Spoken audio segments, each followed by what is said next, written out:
I'm Tiffany, 29 years old. And just 3 weeks ago, everything in my world flipped upside down. I stood outside the house I'd grown up in Asheville, North Carolina. My key useless in the lock that had been changed. My phone buzzed with a message from my sister. Courtney, you're no longer part of this family. Don't come back. My stomach turned as I read those words again and again, each sentence hitting me like a blow I never anticipated. Sure, Courtney and I had argued over the years, but for her to shut me out of the home we were raised in, that was a level of betrayal I couldn't have predicted. I pounded on the door, shouting her name, but no one answered. Only silence. 2 days later, everything shifted again when an urgent email arrived from her lawyer. Before I dive into this unbelievable story, leave a comment telling me where you're watching from and subscribe so you won't miss the rest of my fight to reclaim my life. You won't believe what happened next. Growing up in Asheville, our family's house stood out.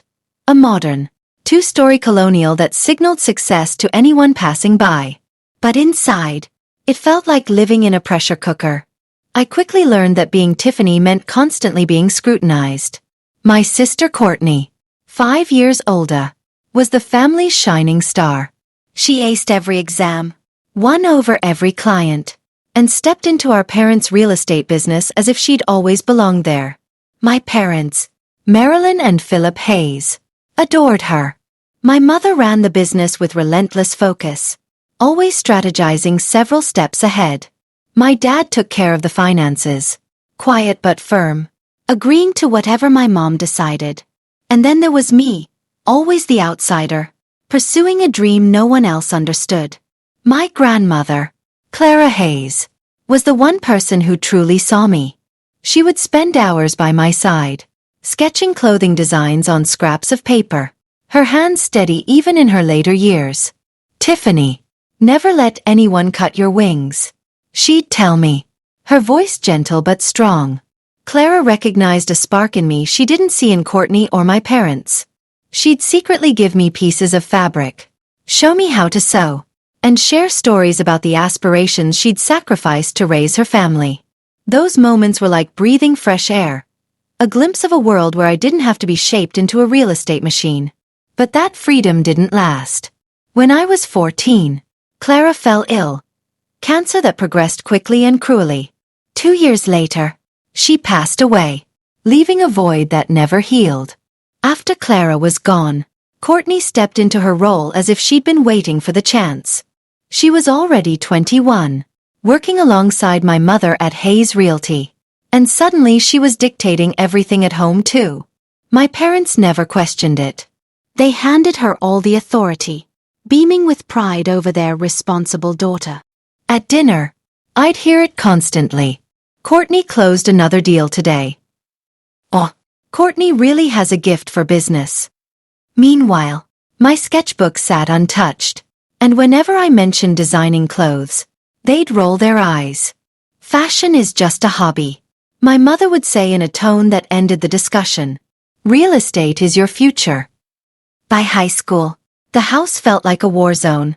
I'd stay up late creating outfits, posting them online, where strangers would appreciate what my family refused to see. But every time I brought up my aspirations, Courtney would shut me down. You're wasting your time, she'd snap, flicking her hair like she owned everything. No one makes a living doodling dresses. My dad would just shrug, and my mom would add, Hayes women build empires, not closets. I refused to give up. I joined the art club, entered design competitions, and even won some. But the more I pushed to pursue what I loved, the more they tightened their grip. College was the breaking point. I wanted to major in fashion design, maybe at Parsons or FIDM, but my parents had different plans. You're going to UNC to study business, my mother declared, sliding a brochure across the table. Courtney smirked from her seat. She was already a junior there, excelling as always. I argued, pleaded, showed them my portfolio. Nothing worked. We're not paying for some artsy nonsense, my father said in a flat voice. So, I compromised, or at least tried to. I enrolled in business but minored in design, taking a night job at a local boutique to afford my supplies. Courtney graduated, joined Hayes Realty full-time, and became my mother's right hand. Meanwhile, I was invisible, except when they needed someone to blame. After college, I finally landed a job at a small fashion startup in Charlotte.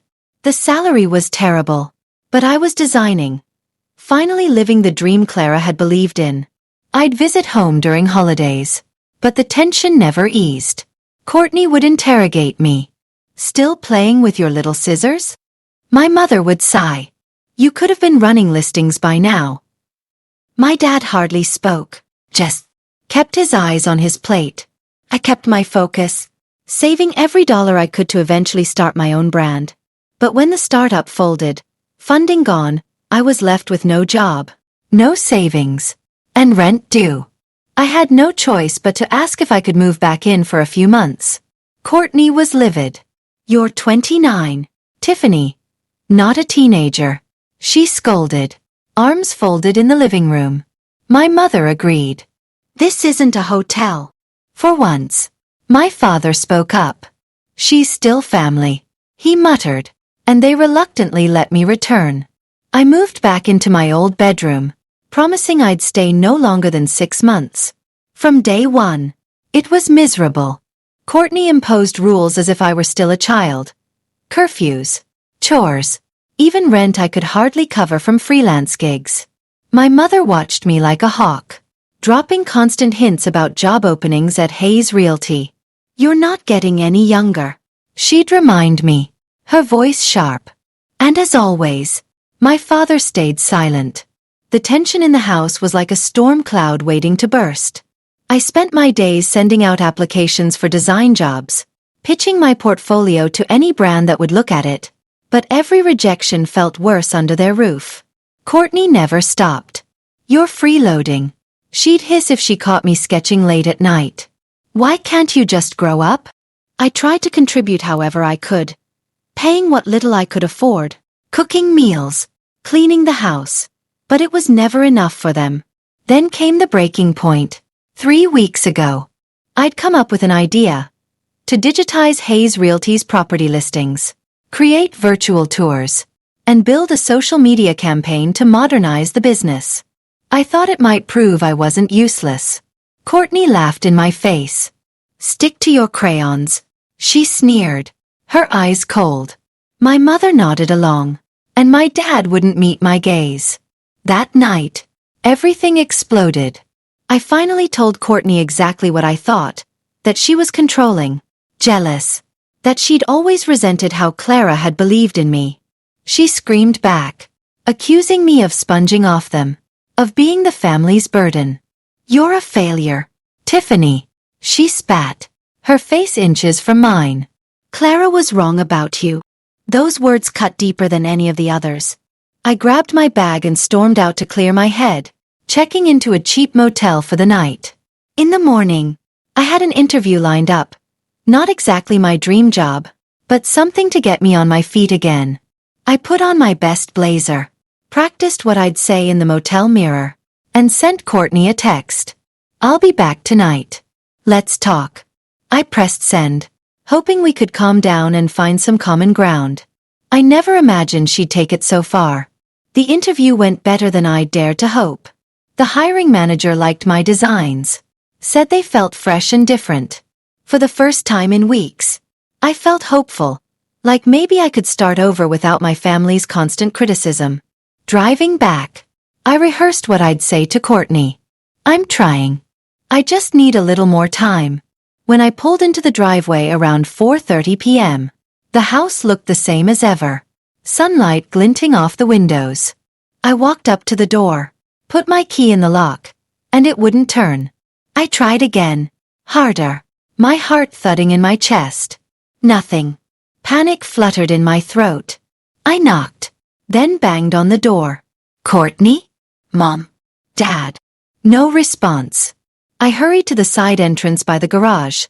Same result. The key slid in but refused to budge. I felt sick as I tried the back door. Still locked out. Every lock had been changed. Hands trembling. I pulled out my phone and called Courtney. Straight to voicemail. I tried my mother. Voicemail. My dad. Voicemail. Heart racing. I called my cousin Justin in Charlotte. Justin, something's wrong. I blurted as soon as he picked up. My voice shaking. I can't get in the house. They changed the locks. No one's answering. There was a pause on the line. Tiffany, check your texts, he said quietly. I pulled the phone away from my ear and saw the message from Courtney. Sent while I was driving home. You're no longer part of this family. Don't come back. Your things are packed up. Pick them up Saturday between 2 and 5. We won't be here. I stared at the screen, my breath catching. My sister had locked me out of my own childhood home, the place I'd come back to because I had nowhere else to go. My hands shook as I typed out a reply. You think this is okay? Just wait until I figure this out. The words were hollow bravado. Inside, I was unraveling. Justin, did you know she planned this? I asked in a whisper. Not exactly, he said. She called this morning and said she was done after your fight. I didn't know she'd do this. I hung up and slumped down onto the back steps, staring at the door like it might somehow open if I waited long enough. Through the window, I saw movement.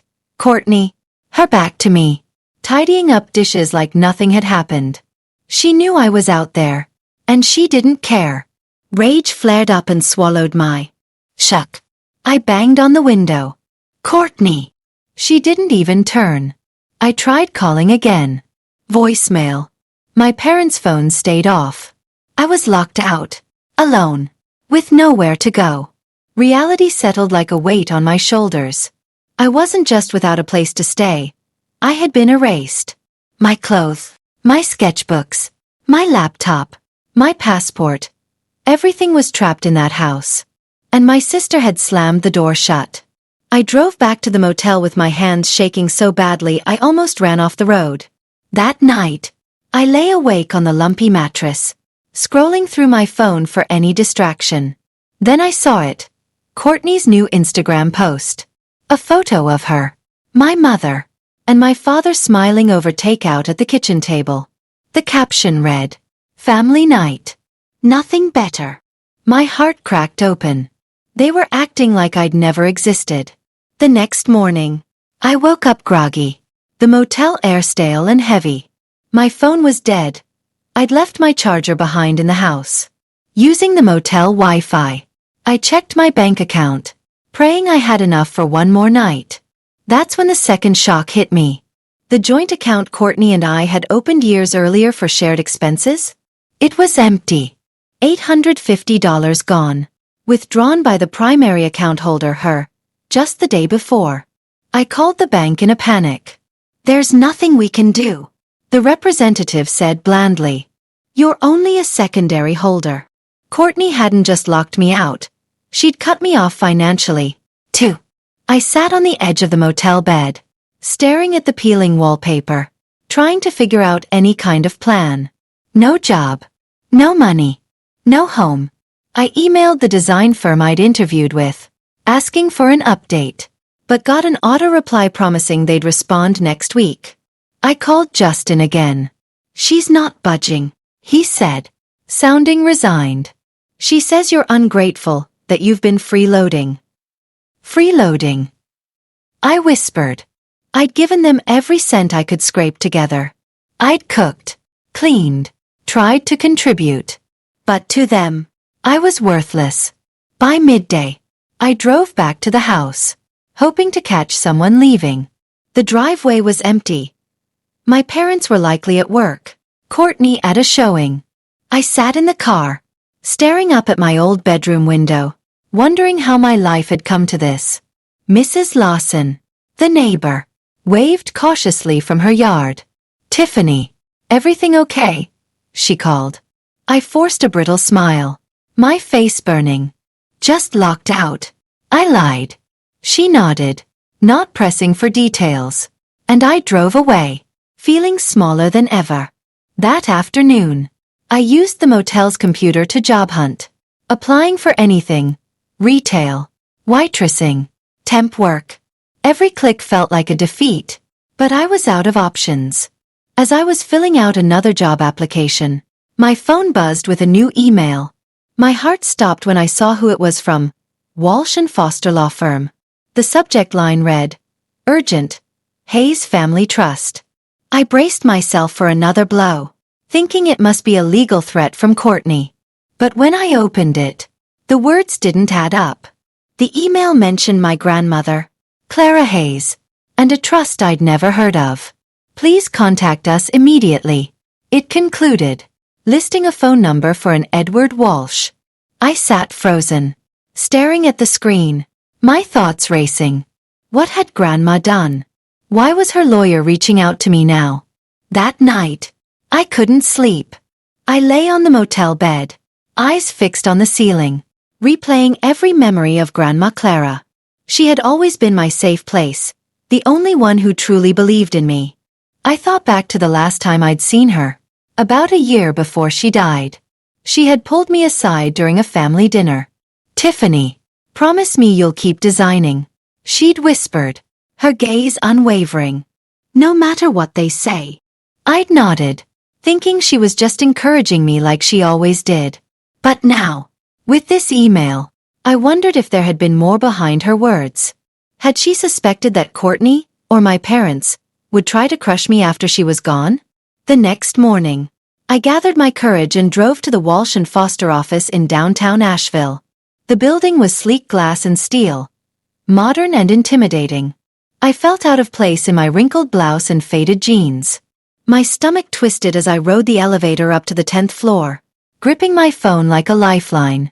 A polished receptionist greeted me and led me into a spacious conference room, all leather chairs and sweeping views of the Blue Ridge Mountains. Moments later, a tall man with silver hair and a razor-sharp suit entered. "Miss Hayes, thank you for coming," he said kindly, motioning to a chair. "I know you're in a very difficult position." "That's putting it mildly," I said, my voice tight. "My sister locked me out of my own home, and now I'm getting legal notices. Can you please tell me what's happening?" His expression was steady. "I'm not your sister's attorney," he explained. "I represent the Clara Hayes Trust, which your grandmother set up before she passed." My breath caught. I had never heard Clara mention anything about a trust. Edward opened a thick folder and began to explain. "Your grandmother was an extraordinary woman," he said gently. "She established this trust to protect her assets, including the family home, and to ensure her wishes would be honored, particularly in regard to you." I leaned forward, my heart thudding. What wishes? What does this have to do with me? He slid a document across the table. The legal jargon blurred in my vision, but I understood the main point. The house in Asheville, the one I'd just been locked out of, wasn't technically owned by my parents or Courtney. It belonged to the trust. And the trust clearly stated that it must always be available as a residence for any direct descendant of Clara Hayes, including me. My parents and Courtney were only trustees. Their right to live there was conditional on ensuring that I always had access. I looked up, my voice trembling. "So changing the locks, that violates the trust?" "Precisely," Edward confirmed.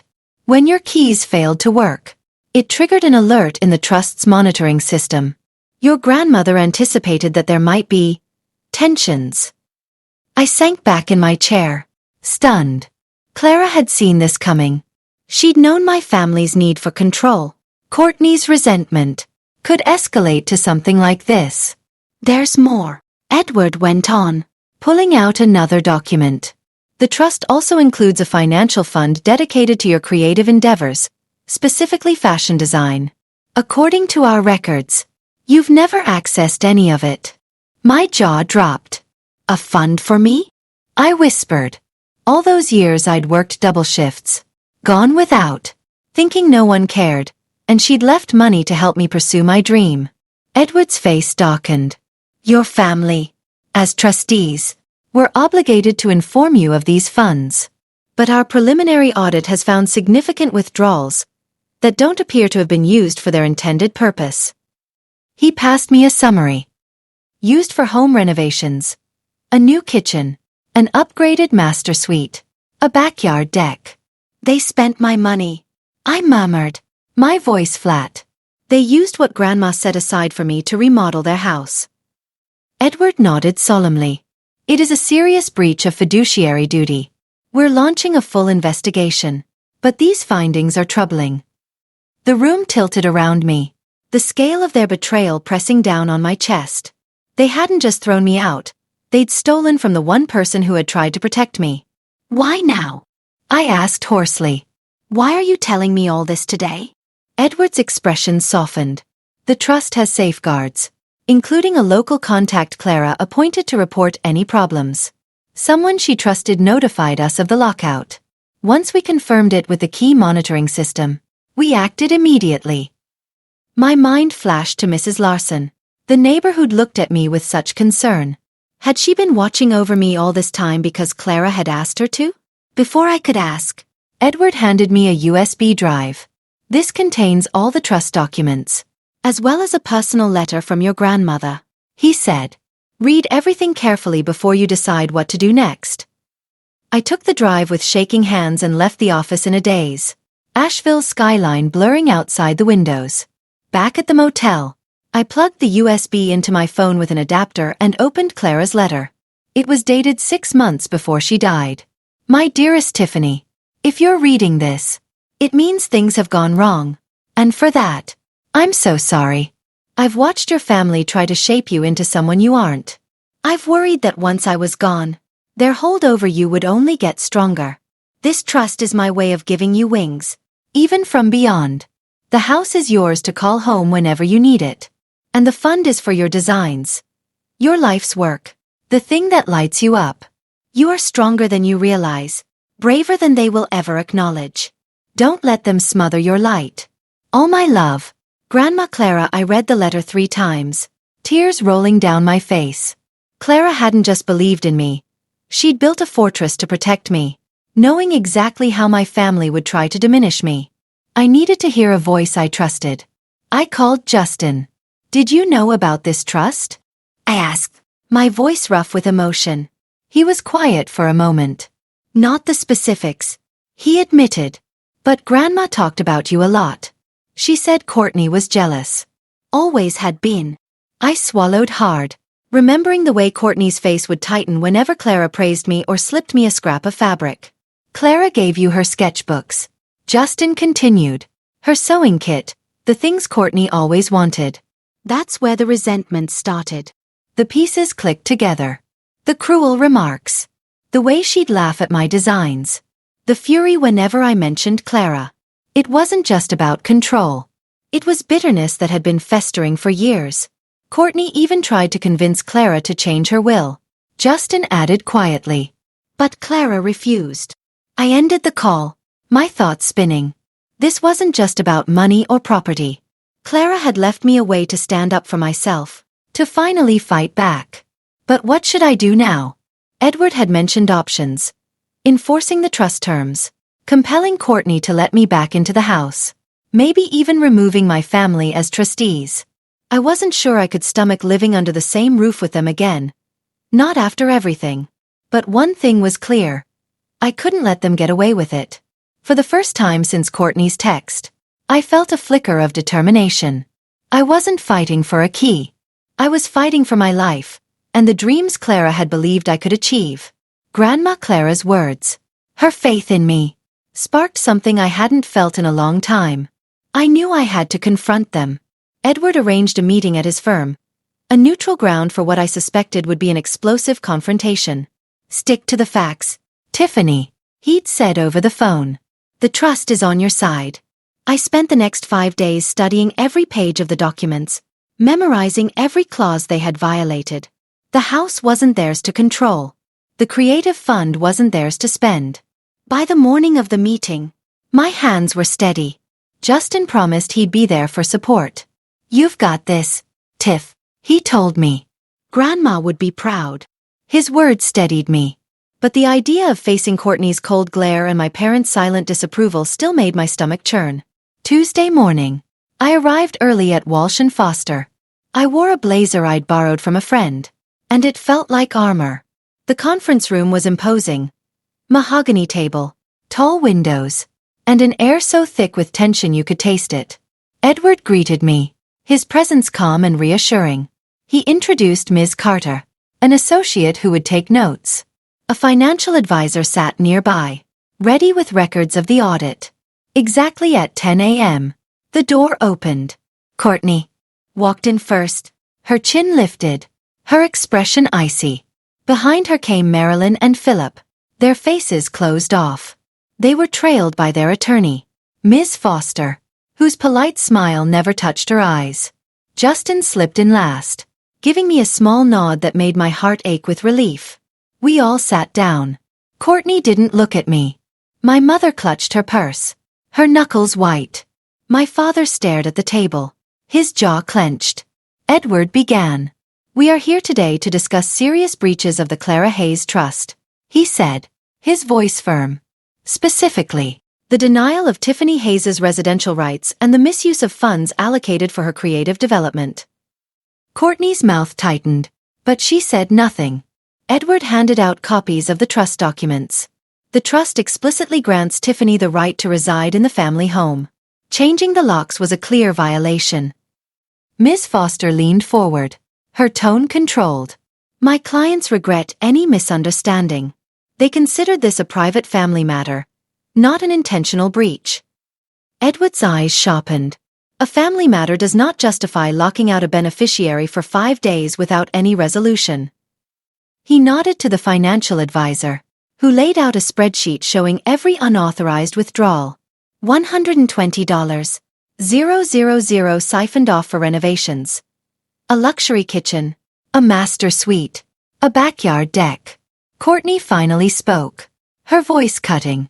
That money improved the house. Tiffany benefited from those upgrades. I couldn't hold back anymore. Benefited? I shot back, my voice shaking with rage. "I'm homeless. Courtney. You took the money Clara left for my dreams and spent it on yourselves." Her eyes narrowed, but before she could answer, my mother spoke, her voice trembling. "We were thinking about the family's future." My father gave a small, defeated nod. Miss Foster tried to steer the conversation away. These were clerical oversights, nothing malicious. Edward's voice turned cold. Diverting designated funds without Tiffany's knowledge or consent is not an oversight. It's a violation of fiduciary duty. Justin leaned forward, his tone quiet but unflinching. "Grandma told me about this trust before she died. She wanted Tiffany protected, especially from this." He looked directly at Courtney. "She also told me you tried to pressure her into rewriting her will to cut Tiffany out." The room fell silent. Courtney's face drained of color. Her hands clenched so hard her knuckles went white. "That's a lie," she snapped, but her voice quivered. Justin didn't flinch. "Clara knew you resented Tiffany. She said you couldn't stand that she gave Tiffany her sketchbooks and her trust." My mother's breath hitched. My father looked at Courtney like he was seeing her for the first time. Edward seized the moment. Ms. Hayes's actions triggered the trust's safeguards. He continued calmly. He produced a folder thick with evidence. Bank statements, text messages, receipts. Ms. Foster took it, her face stiffening as she read. Edward turned to me. "Tiffany, would you like to say anything?" I looked around the table, at the people who had spent years trying to diminish me, and took a deep breath. "You've all tried to control me my whole life," I began, my voice steady. "You buried my dreams. You locked me out when I needed you most. And worst of all, you betrayed Grandma Clara's faith in you." Courtney glared at me. "You're selfish," she spat. "We gave you everything, and you threw it away on your silly drawings." "They're not silly," I said quietly. "They're my life." Grandma understood that, even if you never will. Marilyn began to cry, her voice cracking. "We only wanted you to succeed." I shook my head. "No, you wanted me to be Courtney. That isn't love. That's control." My father didn't say a word, but the shame in his eyes was louder than anything he could have spoken. Edward cleared his throat. "Clara anticipated this. Her letter. which all of you have received, makes her concerns very clear.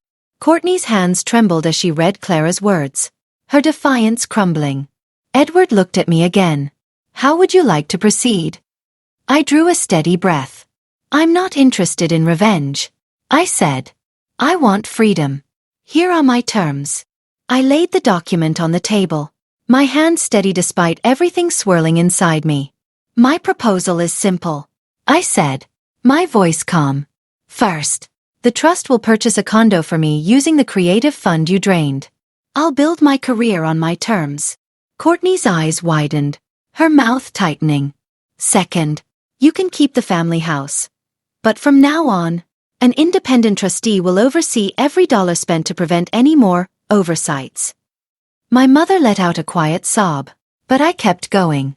And third, after this is finalized, we go our separate ways. No more contact. No more manipulation. No more lies. The silence stretched long enough to make my pulse thud in my ears. Miss Foster finally cleared her throat. What if they refuse your terms? Edward answered before I could. Then the trust will enforce its rights. Your clients can be removed as trustees. The misused funds recovered. And, if necessary, eviction proceedings will begin. Courtney's face turned pale. Marilyn looked stricken, wiping her cheeks. Philip still wouldn't look at me. Miss Foster whispered urgently to them. Courtney shook her head in disbelief, then turned to me, her voice low. You're really going to throw away your family over this? I met her gaze. No. You already did that. I'm just not pretending anymore. After a tense pause, Miss Foster spoke for them all. We'll review the proposal and respond within 48 hours. Edward inclined his head. That's acceptable. The trust expects a prompt resolution. As everyone began gathering their things, Courtney stood abruptly, brushing past me without a word. Marilyn paused, her eyes pleading. Tiffany, we didn't mean for this, she whispered. I looked at her without flinching.